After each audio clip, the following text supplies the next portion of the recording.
Ganador versus perdedor. Interacción entre el ser y las fuerzas creativas. Saludos mis muy queridos amigos. Dios bendiga a cada uno de ustedes. Bendita sea esta conferencia. La última vez hablamos de los arbitrarios conceptos de esto o lo otro que todos los seres humanos albergan. Son los cercos mismos que los mantienen prisioneros. Ahora quiero examinar una de sus mayores limitaciones, uno de los más comunes conceptos de esto o lo otro. La actitud hacia la vida de ganar versus perder. De acuerdo con este concepto, ser ganador significa ser implacable, egoísta, pisotear y triunfar sobre otros y minimizarlos. No hay lugar para la consideración, la bondad o la conmiseración. Si estas emociones se permitieran, uno temería volverse un perdedor. Ser un perdedor significa ser generoso, abnegado, bondadoso, amable y considerado. Algunas personas adoptan una alternativa, otros la otra, pero todos temen las consecuencias de la elección contraria. Ninguna de las dos opciones es mejor o peor que la otra. Ambas contienen el mismo error conceptual y los resultados de ambas son la soledad, el resentimiento, la autoconmiseración, el autodesprecio y la frustración. Cuando dos personas involucradas en una relación han adoptado opciones opuestas, la relación estará tan cargada de fricción hasta el punto de la desesperanza. Cada uno resiente en el otro lo que él o ella teme y combate en sí mismo. El ganador teme los impulsos de afecto genuino tanto como la debilidad y el deseo de dependencia. El perdedor teme los resentimientos y los impulsos egoístas porque la lucha por la bondad, de acuerdo con conceptos falsos y limitados, y las rígidas reglas externas, especialmente cuando se combinan con pseudosoluciones privadas, pueden producir una necesidad de aprobación total por parte de otros. Así, el perdedor puede ser incapaz de tolerar cualquier forma de crítica, aun si es injustificada. Lo que estos dos más resienten en el otro es su propia tendencia oculta hacia la opción contraria. La mayoría de los seres humanos alberga este concepto falso, por lo menos en cierta medida. Algunos lo experimentan como un clima general en su vida y otros solo en ciertas áreas.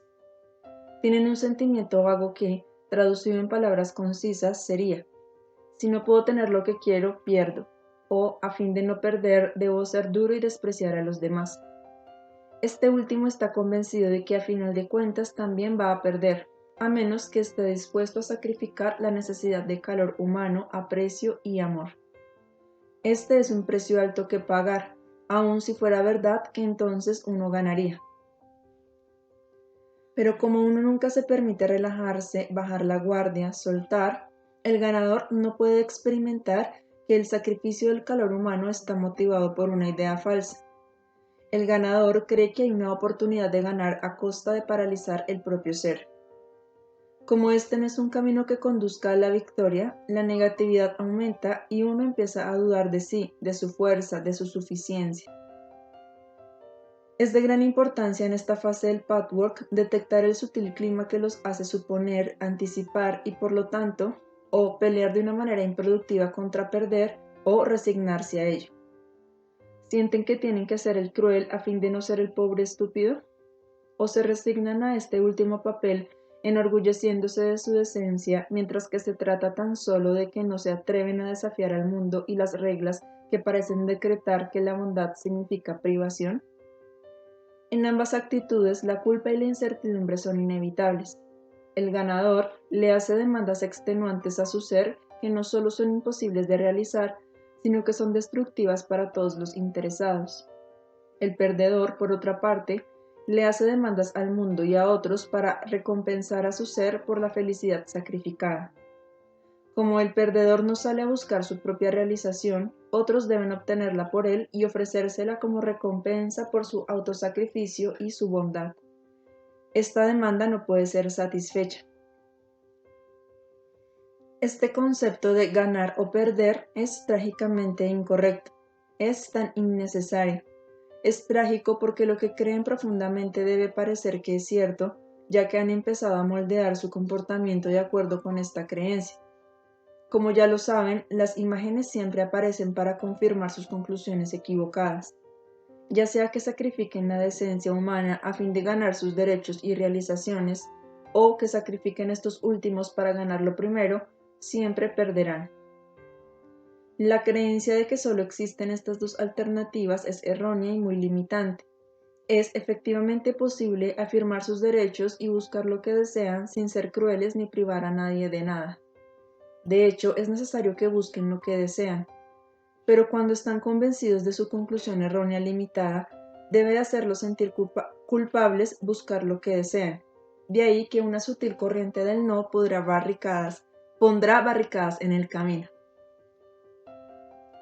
Del mismo modo, es posible que renuncien ocasionalmente a su propia ventaja inmediata por el bien de un ser amado, sin renunciar para siempre a todos sus derechos y ventajas. Es efectivamente posible decirle sí a su propia felicidad sin decirle no a la consideración por otros. Cuanto más convencidos estén en todos los niveles de su ser de esta verdad, menos conflicto habrá entre las ventajas del ser y las de otros. Cuanto más abrazan la realidad y amplían su horizonte, más rompen la barrera que presenta la realidad como algo más duro y áspero de lo que realmente es. Las opciones de esto o lo otro arrojan una luz lúgubre sobre la vida. Ambas son pobres y, entre las dos, es imposible encontrar la decisión acertada. Ninguna alternativa es preferible.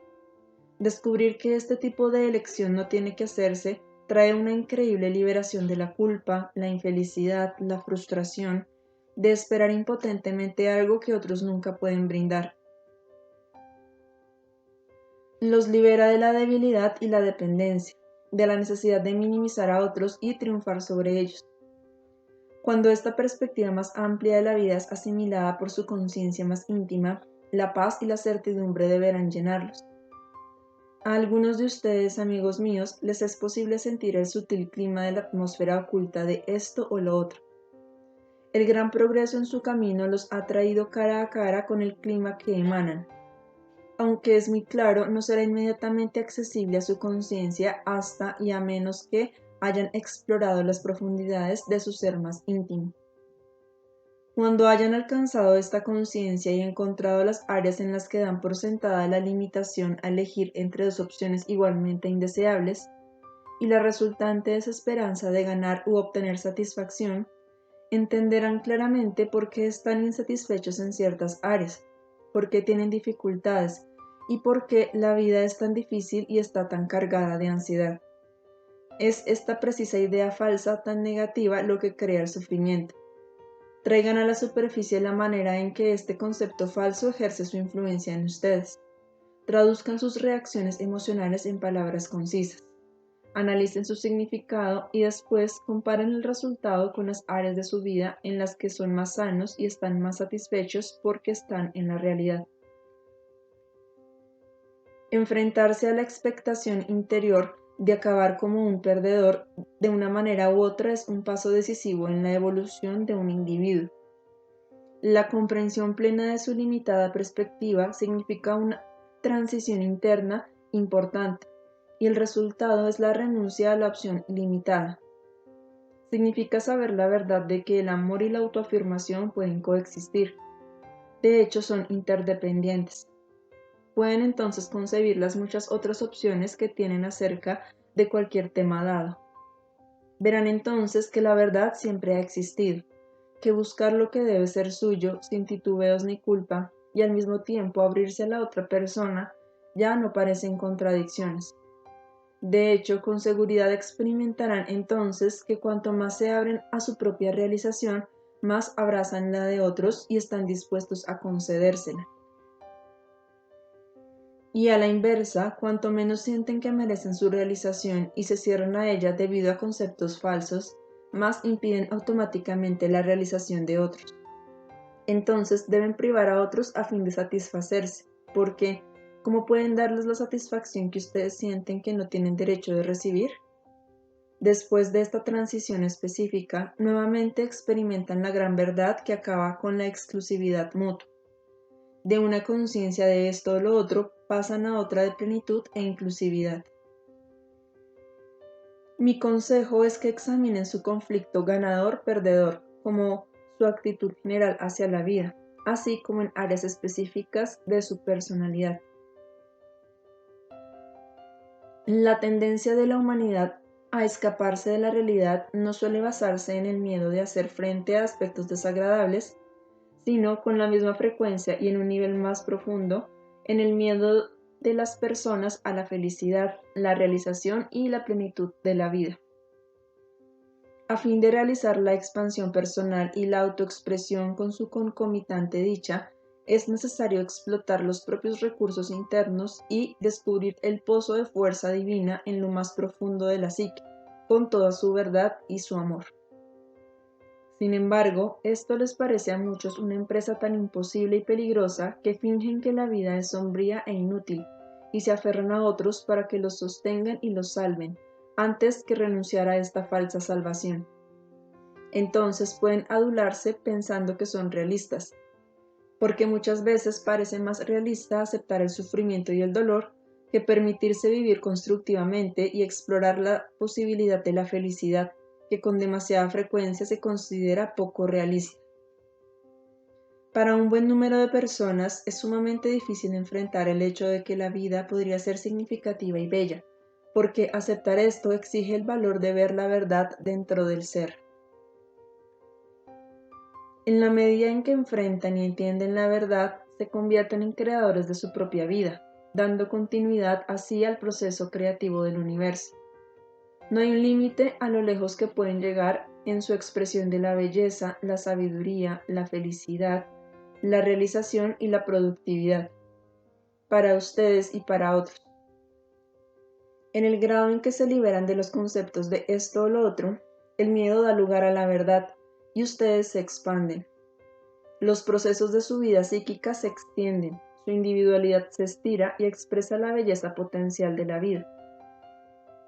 Su disposición a expresar el proceso dinámico de la vida en su maravilla y dicha debe de hacer de esta última una realidad, pues se han vuelto receptivos a la verdad.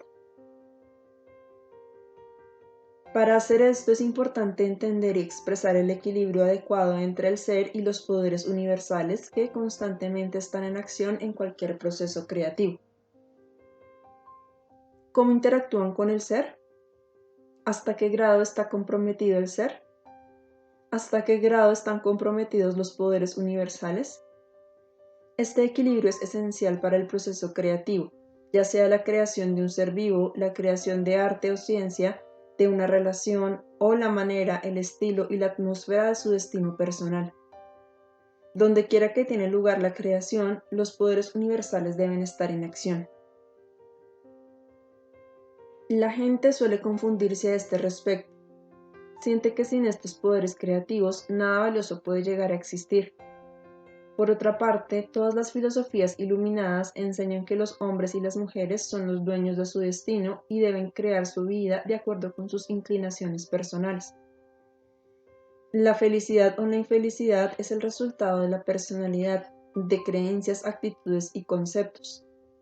De nuevo, están confrontados con un esto o lo otro.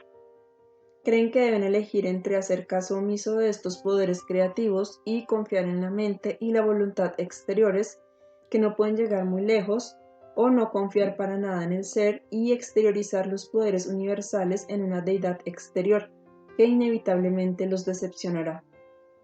Ambas alternativas son desalentadoras, porque son el resultado de malentendidos, exclusividad y limitación, y resultan además en la incapacidad de confiar en el ser o en Dios. El equilibrio entre la mente autodirigida y los poderes universales creativos se rompe en el momento en que la opción se vuelve un asunto de uno versus el otro. A fin de comprender el equilibrio apropiado, es necesario entender la función de ambos. La parte del ser es querer lo correcto y constructivo. No hablo en términos moralistas, me refiero a cualquier simple realización humana que anhelen profundamente. Se supone que deben experimentarla, pero no pueden hacerlo si se les ha condicionado a creer que la felicidad personal es egoísta y les exigirá un precio que no pueden pagar o que parece excesivo. La felicidad debe aumentar no solo la autoexpresión individual, la expansión y la manifestación interna de lo divino, sino que debe hacer también lo mismo por otros que están alrededor de una persona tan feliz. Si manifiestan su potencial inherente, todo y todos con los que entren en contacto deben ser positivamente afectados. Cuanto más intenso sea el contacto, mayor será el efecto. Esto se aplica a la felicidad de todo tipo, no solo a algunas formas socialmente aprobadas. No es suficiente un deseo superficial de realización. Dar por sentado que lo desean porque parece el objetivo obvio no basta.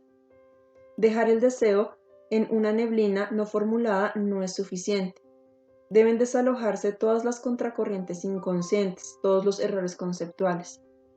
Muchas veces he dicho que cuanto más tenso e intenso sea su deseo, más probable es que exista una contracorriente inconsciente. Querer verdadera y relajadamente el resultado deseable solo puede suceder cuando encuentran y eliminan reservas inconscientes, limitaciones, dudas y deseos opuestos. Si tienen miedo de no conseguir el resultado deseado, en alguna parte de su psique deben temer el resultado deseado. Encontrar esta contradicción significa una gran liberación y un gran paso hacia la realización. Deben preguntarse por qué le tienen miedo a la felicidad. Pueden temer abandonarse a ella, o que la dicha los haga perder el control de sí mismos. Pueden tener miedo de la obligación que se derive de ella, o bien pueden temer su insuficiencia para conseguirla o mantenerla. Desear un objetivo no excluye el hecho de que en su inconsciente algo le diga no. Así, cuando digo que el papel del ser en la interacción mutua entre él y los poderes creativos es el más sincero y completo deseo de felicidad, no siempre es tan sencillo como suena. Primero han de determinarse de qué manera se le quiere y qué movimientos del alma acompañan a este querer. A fin de llegar a este punto son necesarios dos factores. El primero es la exploración de sus reacciones más sutiles, dónde y por qué le dicen no a lo que más quieren. Deben saber que dicen no de alguna manera si el resultado no se realiza. El segundo factor es expresar claramente, con todas sus palabras, con todo su ser, que esto es lo que quieren. Observen sus reflejos internos al hacer esto. ¿Están relajados cuando lo expresan? ¿Suponen que es posible o suponen que es imposible?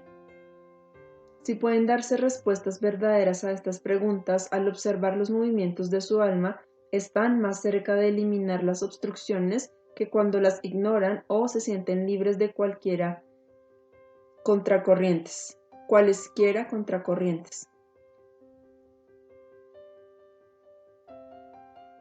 Aparte de este querer relajado, sin urgencia, compulsión, tensión ni miedo, es necesario que el ser sepa la verdad, como lo dijimos en la conferencia sobre ese tema. Si desean una realización específica y no la tienen, ya sea que se trate de un asunto general, como éxito en una carrera, salud, una relación fructífera, buenos amigos, liberación de un problema interior o de un vínculo en la cadena hacia el logro de cualquiera de estos resultados, el descubrimiento y la disolución de obstrucciones, de actitudes que les estorban, deben saber que experimentar esta realización está dentro del plan de la creación. Es algo bueno y correcto para todos los interesados, y no tiene nada de destructivo o incorrecto. Deben contemplar sus efectos en ustedes mismos y en otros desde cualquier punto de vista concebible, a fin de convencerse de que sus deseos y sus esfuerzos hacia la realización son constructivos. Deben ver que todas las generalizaciones que han hecho acerca de por qué no tenían derecho a ello, tal vez porque una imagen colectiva lo prohibía, no tenían justificación, lógica ni significado. Esta convicción fortalecerá su deseo y eliminará la culpa falsa que los llevó a escoger la privación. Les permitirá declarar firmemente que desean la satisfacción y que saben que depende de ustedes obtenerla. No solo la desean, sino que saben que van a tenerla y que deben tenerla en la medida en que eliminen las dudas y la negatividad. Declaren que sus resultados deben ser benéficos para ustedes y para otros. Visualicen cómo será esto. Fortalezcan su voluntad de eliminar todas las obstrucciones dentro de ustedes, todas las ideas falsas que los mantienen cercados. En el grado en que estén relajados y decididos al hacer esta declaración, se acercan a la realización, porque en el mismo grado están cumpliendo con su parte del trato. Con este compromiso automáticamente ponen en marcha los poderes creativos. Esto debe producir resultados, que entonces justifican que se entreguen ustedes a este proceso creativo. Entonces confían en su capacidad para desempeñar su papel y confían en que estos poderes desempeñen el suyo. Cuanto más confíen, mejor resultados tendrán, de modo que contarán con más razones para confiar y se establecerá así un ciclo benigno. Además, es necesario que el ser convoque deliberada y conscientemente a las fuerzas universales, no solo para que los ayude, los guíe y los inspire para cumplir con su parte de la colaboración y para eliminar todas las obstrucciones y reservas, sino para hacer que la cosa, cualquiera que ésta sea, crezca. Estos poderes solo pueden ponerse en movimiento por medio de la conciencia. Uno tiene la opción de permitir que el movimiento ocurra automáticamente, permitiendo que la propia actitud inconsciente afecte la fuerza vital creativa, o uno puede articular deliberadamente la dirección en la que uno quiere que la fuerza creativa trabaje. La mente autodirigida pone en movimiento las fuerzas universales. Estas responden de acuerdo con una dirección fijada por la conciencia. Una vez que se hace esto, una vez que la personalidad satisface las condiciones necesarias, las fuerzas universales toman el control y saben qué hacer en cualquier momento dado. Debe quedar claro que no hay contradicción entre que se les enseñe que son responsables de su destino y también que unos poderes más allá de su alcance e inventiva deben completar el proceso creativo.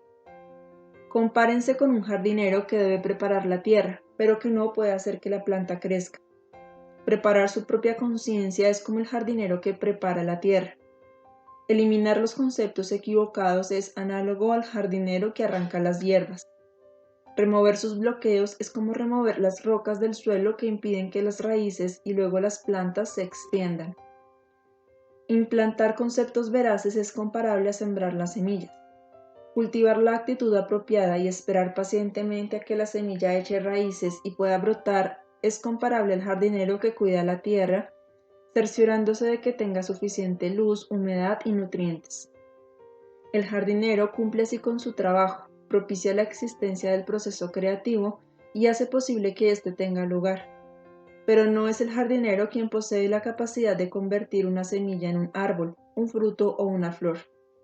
Si quiere cierta planta, debe sembrar la semilla adecuada, pero no depende de él lograr el crecimiento. No hay nada en el mundo que pueda hacer para producir la semilla que se desarrollará hasta convertirse en planta. Está en marcha un proceso creativo que requiere la cooperación de ustedes. Hay ciertas condiciones que solo él puede satisfacer, pero después debe dejar que la naturaleza haga su trabajo.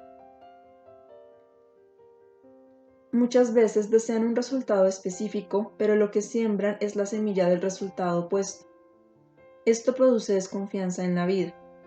Ver cómo producen exactamente lo que sembraron, incluso los resultados negativos, debe de fortalecer su confianza en el principio del proceso creativo. El mismo principio prevalece en el proceso de sanación del cuerpo. Cuando se cortan la piel, tienen que lavar la herida para que la suciedad no impida que tenga lugar el proceso de curación. Cuidan la herida para ayudar a las fuerzas de curación a seguir su curso. Cuando consideren cualquier proceso creativo en el nivel físico, mental o espiritual, deben encontrar el mismo principio, la misma interrelación. Siempre hay un periodo de crecimiento, cuya duración depende del tipo de semilla sembrada. Lo mismo sucede en el nivel mental. Cuando plantan la semilla de un resultado que su ser más íntimo no acepta bien, o donde han existido durante un tiempo considerable corrientes poderosas, entonces el periodo de incubación, de crecimiento callado bajo la superficie, es más largo que cuando siembran algo para lo que su conciencia está lista. Muchas veces se desesperan y dejan de confiar, porque al haber ignorado el periodo de crecimiento, han arrancado la semilla que sembraron. La interacción entre el ser y las fuerzas creativas establece un equilibrio perfecto entre la actividad del ser, satisfacer todas las condiciones necesarias, y la pasividad, dejar que los poderes universales hagan su trabajo, confiándoles y entregándoles el ser con un compromiso total. Cuando encuentren el equilibrio correcto, no faltará ninguna realización en su vida. Habrá armonía en su alma. No serán hiperactivos, pensando que deben hacerlo todo, ni serán excesivamente pasivos, entregándose a un Dios falso, externalizado, que suponen que debe hacer el trabajo por ustedes. El equilibrio correcto es la actividad perfecta de una manera relajada, sin tensión, estimulante, armoniosa. La autorresponsabilidad perfecta viene del reconocimiento de que son los dueños de su vida y que de ustedes depende cómo preparan la tierra. Esto debe ir acompañado de un sentido adecuado de limitación de sus funciones y poderes, y de la humildad de rendir el ser a poderes que están más allá de los confines de éste. Esta actitud engrandece al ser y sus poderes, porque usa la fuerza vital como debe ser usada, con el reconocimiento adecuado de la creación que constantemente tiene lugar dentro y alrededor de ustedes. Ponen en movimiento el proceso creativo de una manera maravillosa cuando saben que la posibilidad perfecta existe como potencial y por lo tanto como un hecho todavía no realizado. Este conocimiento hace posible que el potencial se realice y que los poderes creativos entren en ustedes a medida que derriben el muro de la duda, el miedo y la ignorancia. Llega un punto en que efectivamente sienten y experimentan este muro y lo pueden deslizar, abriéndose a la creación con sus múltiples posibilidades. Primero se teme este acto, más tarde se le prueba tentativamente y luego se lo experimenta como la clave de la individualidad. El ser se realiza al elegir la responsabilidad y soltar la estrechez de la mente, a medida que ustedes se comprometen y se dan por entero. Generalmente existe una situación inversa. El pequeño ego es perezoso, no está dispuesto a asumir la responsabilidad ni la rendición de cuentas necesaria. No quiere hacer lo que debe hacerse para obtener un resultado deseable, para vivir una existencia significativa. Donde debe reinar la actividad, prevalece la pasividad. Donde el ego debe dejar ir y permitir que la inteligencia cósmica cree lo que se necesita, el ego está ocupado, desconfiando y aferrado así en un nudo apretado. Cuando el individuo restablece el equilibrio, los cercos se disuelven y la expansión del ser se vuelve tan ilimitada como ustedes saben que es el universo. Ustedes pueden realizar estos ilimitados potenciales. Esta es una verdad, no un pensamiento fantasioso ni una evasión del ser. Cuando mediten, amigos míos, adopten un concepto verdadero primero en las regiones externas de su mente, mientras eliminan las obstrucciones y corrientes del no subyacentes. Gradualmente, el conocimiento de la verdad se extenderá a las capas internas de su ser, de manera que su psique, como una hermosa flor, se abrirá a los rayos del sol.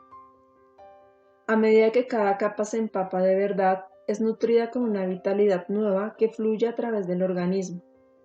En las horas del reconocimiento profundo, esto puede sentirse claramente. Allí donde primero estaban fuertemente atados, ahora se abren a la liberación y a la luz que la infusión de la verdad siempre trae consigo. ¿Tienen preguntas? ¿Es claro todo lo que dije? Pregunta. No mucho.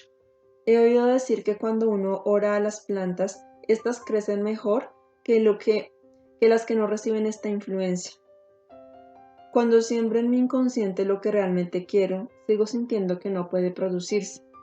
Mi duda me hace sentir que no puedo hacerlo, aun cuando pido la ayuda de las fuerzas universales. Respuesta. Eso se debe a que te sientes perdedor. En primer lugar, déjame ayudarte a entender lo que realmente significa la oración. Significa enderezar tu propia conciencia, así como tus actitudes, conceptos, pensamientos y sentimientos inconscientes. El espíritu verdaderamente integrado no necesitaría orar ni meditar. Cada respiración sería una oración en el sentido de que consistiría en una expresión de toda la personalidad, que estaría en sintonía con la verdad, el amor, la intencionalidad, la creación, con todas las fuerzas universales que inevitablemente fluirían por todo el ser de una manera sumamente constructiva. Orar significa dar forma a una masa suelta de pensamientos y conceptos nebulosos, de emociones contradictorias. Significa impregnar el ser con la verdad para que el individuo la conozca y las fuerzas universales puedan fluir automáticamente a través de esta conciencia. En cuanto a tu duda, es importante que establezcas que tienes miedo de renunciar a la duda. No necesito decir que esto se debe a una conclusión equivocada, pero hay una razón muy clara por la que te sientes amenazado y en peligro sin la duda. Es como si esta fuera un arma indispensable para ti. Combatir la duda directamente de la manera en que lo has estado intentando no producirá resultados porque tienes demasiado miedo de dejarla ir. Es necesario que establezcas primero que tienes miedo de renunciar a la duda y en segundo lugar que identifiques la conclusión equivocada específica de por qué lo tienes. Pregúntate en tus meditaciones, ¿por qué quiero dudar? ¿Qué temo que suceda si no tuviera duda alguna? Esto les ayudará a todos, amigos míos, a darse cuenta de que se aferran a la duda porque temen el compromiso. Deben entender la medida de este miedo más profundamente, con todas sus consecuencias. Tienen miedo de comprometerse y entregarse a los poderes universales, así como cualquier causa o persona, porque dan por hecho la decepción. Así que el individuo juega un juego y actúa como si la posibilidad de un resultado favorable estuviera allí, pero no lo cree en realidad. La duda es tan fuerte que uno ni siquiera está dispuesto a arriesgarse. La duda significa, simulo esperar un quizás, pero estoy convencido de un no, al que no estoy dispuesto a enfrentar para poder seguir simulando. Debido al juego, la falacia del no, así como la del quizás, nunca pueden ser demostradas. La persona permanece perpetuamente en un estado temporal, en las márgenes de ser y vivir, nunca emprendiendo una vida seria ni la confrontación de un asunto total y verazmente. Esta persona continuamente coquetea con la teoría, en vez de ponerla en práctica. El compromiso es un tema muy importante, ya que obtendrán de la vida exactamente aquello con lo que se comprometan, ya sea que esto signifique moldear y crear su vida comprometiéndose con las fuerzas universales para que cooperen con ustedes, o que esto quiera decir comprometerse con una empresa, con una persona o con una relación. No importa lo que sea. Si se comprometen solo con reservas, cuidando de estar seguros, negociando o reteniendo lo que deberían dar, la vida les pagará exactamente en ese grado. No se puede engañar a la vida, jamás. Y aquí es donde la persona que sigue creyendo que puede arreglárselas está ciega. Al retener lo que podrían dar, esperan que la vida les dé primero una rebanada grande y luego quizás podrán reunir la voluntad de devolver una migaja. Pueden incluso dar mucho más de lo que es constructivo o útil para otros debido al motivo inconsciente de engañar a la vida, de obtener más de ella que aquello a lo que están dispuestos a comprometerse. Así no funcionan las cosas, amigos míos.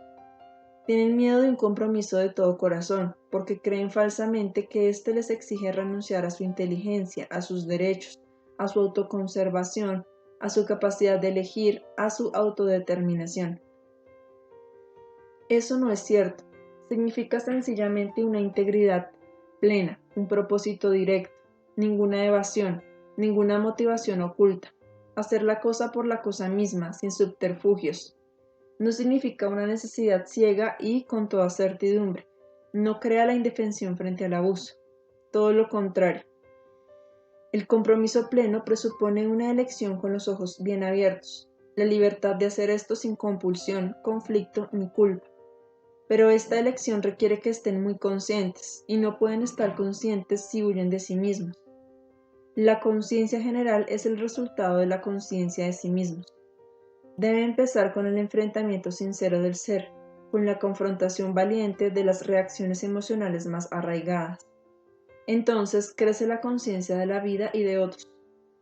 A través de esta conciencia, razón, visión y libertad de elección, el compromiso no es un proceso peligroso ni autodestructivo.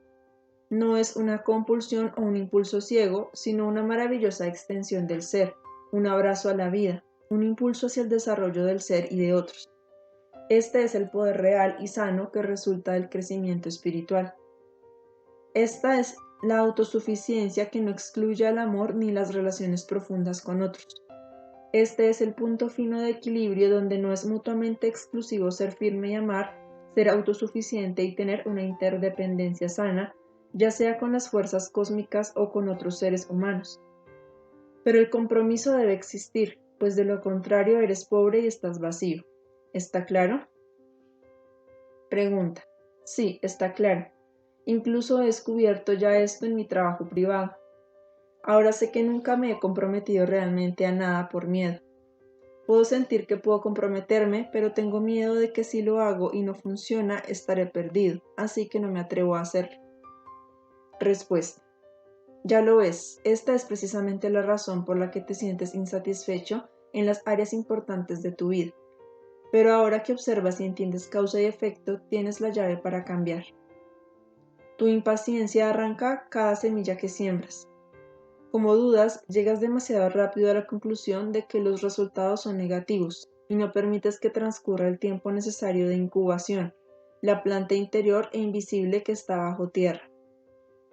Cuanto más complicado es el problema, más profundamente arraigados están la negatividad y el conflicto.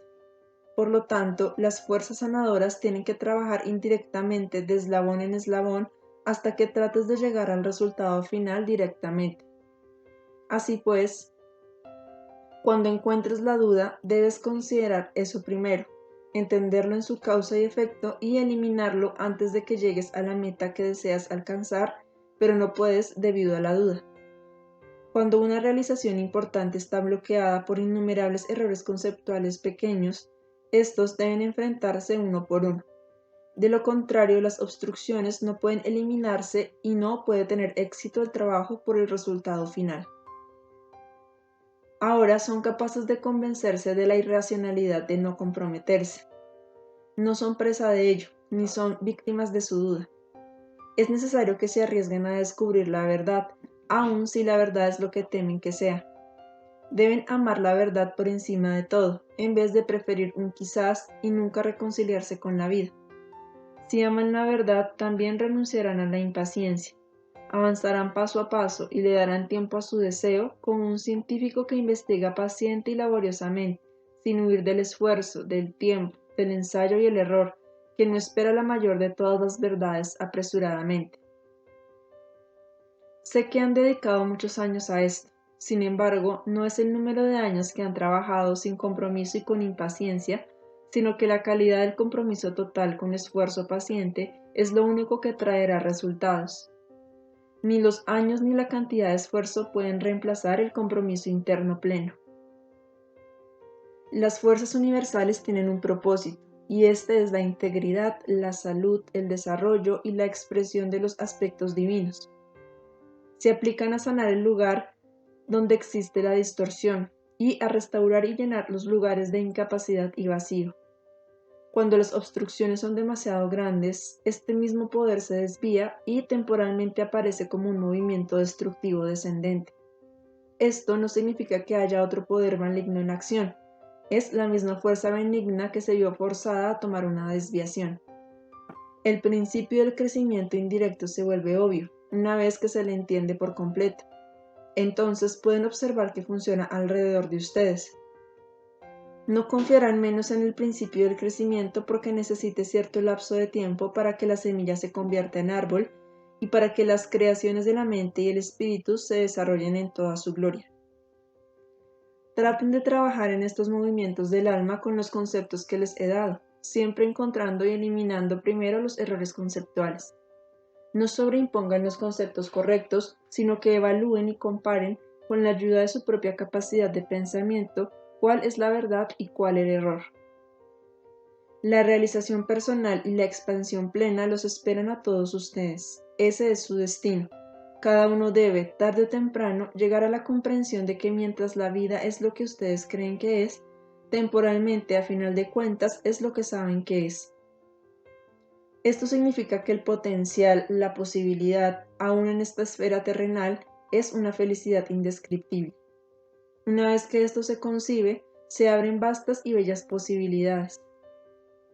Sean benditos mis queridos amigos, queden en paz, queden en Dios.